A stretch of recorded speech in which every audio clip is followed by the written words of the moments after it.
Қайырлы күн достар, мен бүгін адамдар жетістікке жету үшін өз толқынында болмайды, сол жайында айтайын деп тұрмын. Жалпы ғалымдар өз толқыны деген, ол толқын деген не? Осы сұраққа жауап беретін болсам, толқын дегеніміз мысалы физика заңдылығында өз көзге көрінбейтін әр нәрсе бәленбай миллиардтаған толқындар, көзге көрінбейтін толқындардан тұрады. Мысалы суда бізге көзге көрінетін толқындар болса, сол сияқты мысалы Wi-Fi-да, мына өмірдің ағымында көзге көрінбейтін толқындар бар екен. Сол секілді адамдардың өзінің мысалы ойында, сөйлеген сөзінде мысалы бәленбай миллиардтаған толқындардан тұрады екен. Жалпы адамның жаратылысында өзінің болмысы бар. Мысалы жануарлардың, бір заттың, ағаштың өзінің бір болмысы бар. Біз сол болмысымыздан алшақтаған кезде біз өзіміздің толқынымызда болмаймыз да, сол себепті біз жетістікке жете алмай сынып жатады екенбіз. Мысалы адамның болмысы ол алдыға қарай жүру. Мысалы жануарларды алатын болсақ, олардың омыртқалары жерге параллельді болғандықтан олар жәнегі алдыға қарай даму, оларда бірдеңені ойлау, сондай нәрселер жоқ. Ал адамда Homo sapiens деген тік жүретін адам ғой. Тік жүруге, алдыға ұмтылуға оларға сана берілген. Мысалы Абайдың айтады, адам өзі екі түрі болады. Олар біреу ішсем жесем, біреу көрсем білсем деп келеді дейді. Ішсем жесем дейтін ол хайуанда да бар дейді. Жануарлар жаңағы ішсем жесем деп енді өзінің көбеюіне және өзін сақтауына ықпал жасайды. Ал адамда да кейбір адамдар бар, алдына мақсат қоймайды, ішсем жесем, жаңағы көп адамдар солай. Ал барлығы емес, енді ішінде сондай адамдар бар. Мен байқағаным, ішсем жесем жәнегі сондай ғана, соның шектелуінде ғана. Абай Құнанбаевтың айтып отырғаны осы екен. Адам бір жәнегі орында тоқтап қалатын болса, ары қарай дамымай қалатын болса, сол екен. Ал енді оған бізде артық жауапкершілікте кіріп жатады, бір толқында болмауға, өзінің мақсатың емес, басқа мақсатқа кетіп қалып. Біз ол кезде біреуді мүсіркеп, аяп сөйтіп қаламыз да, біреудің өміріне, тағдырына араласып кетіп жатамыз.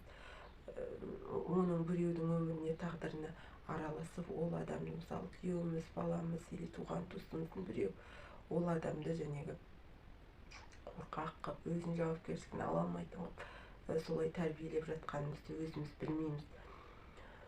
Сол сияқты алдында бір кісі қайтыс болды, ол бәр жауапкершілігін үйінің және туған туысқандардың жауапкершілігін алып алған. Енді ол кісі қайтыс болғаннан кейін оның үйінің іші және туған туысқандар енді қайттық деп жылап жатыр. Ал енді біреудің жауапкершілігін алу бүгін болмаса да ертең ол міндетті түрде және өзінің кедергісін тигізер екен. Сондықтан біреудің жауапкершілігін алу, әсіресе баламыздың жауапкершілігін алып алуды қоюымыз керек. Мысалы, оған ваннада суға түсіріп жүрсіз ба, оны өзен көлге жіберуіміз керек. Мысалы, ваннада ол балығы жоқ, өзен көлдерде балық ұстап үйренеді деген сияқты. Бір жерге жұмсап, өзінің мысалы документациясы болса, соны жіберіп, өзінің бір алатын заты болса, соған жіберіп, күттей күнінде үйретіп тәрбиелеуіміз керек. Және өзінің бір проблемасы болса, соны шешуге бала күннен баланы тәрбиелеуіміз керек. Паразиттік өмір салты дегеніміз біреулерді кінәлау. Мысалы, біз мақсатқа жету үшін бізде ортамыз әсер етіп жатады. Ол ортада паразиттік сөздер және паразиттік өмір салтын ұстанатын адамдар болса, сіздің де өміріңізге кіріп кетуі мүмкін. Паразиттік өмір салты дегеніміз не? Паразиттік өмір салты, мысалы, болып жатқан ситуацияға біреуді кінәлау. Мысалы, бір баласы біреудің жаман қылығы болатын болса, бұның тұқымы солай деген секілді, не болмаса нағашыларына тартқан, плюс жағы осы өзіне, минус жағы осы біреуге аударып тастап отыратын, осыны паразиттік өмір салтына айландырып алады екен.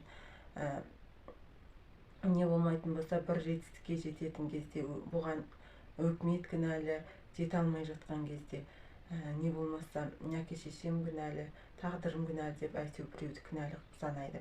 Не болмаса бірдеңе бүлінетін болса, оған бала кінәлі деп сол жерден бір кінәліні әйтеуір бір іздеп табады. Және паразиттік өмір салтын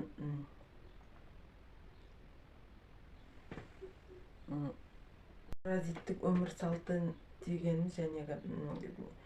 оны адам қалай туындатады, одан мысалы бір өзгерістен қорыққандықтан, бір жетістікке жетуге көп күш жұмсауым керек, ол қиын деген секілді қиындатудың барысында осы паразиттік өмір салтын ұстанады екен. Енді бұндай сізде ойлар болатын болса, онда мақсат сіздік емес. Егер де сіздің мақсатқа жету барысыңызда ойған қарамайтын болсаңыз, ол мақсат сіздікі. Егер де осындай паразиттік ойлар келіп, сіз мақсатыңызды тоқтататын болсаңыз, дереу сізге бұл мақсаттан басқа мақсатты ойлау керек болады. Егер де осындай ойлар болатын болса, онда ол сіздің мақсатыңыз емес. Мысалы, Шварценеггер айтқан, адамға белгілі бір 24 сағат берілген. Соның 6 сағаты ұйқыға кететін болса, қалған 18 сағатында сіз өзіңізге арнап, тұрақты мақсаттарыңызға өзіңіздің жұмсауыңыз керек дейді. Мысалы, ол 5 сағатын тренировкаға арнаған, тренировкаға мен барған кезімде күліп ойнап бардым деген. Ал стройкаға осы витаминдерді алу үшін оның ұлы мақсаты актер болу, өзін сол жолда ұстады, ары қарай дамытты, түгел өзінің мақсатына жетті, өмірінің бір талай уақытын осы өзін дамытуға арнады.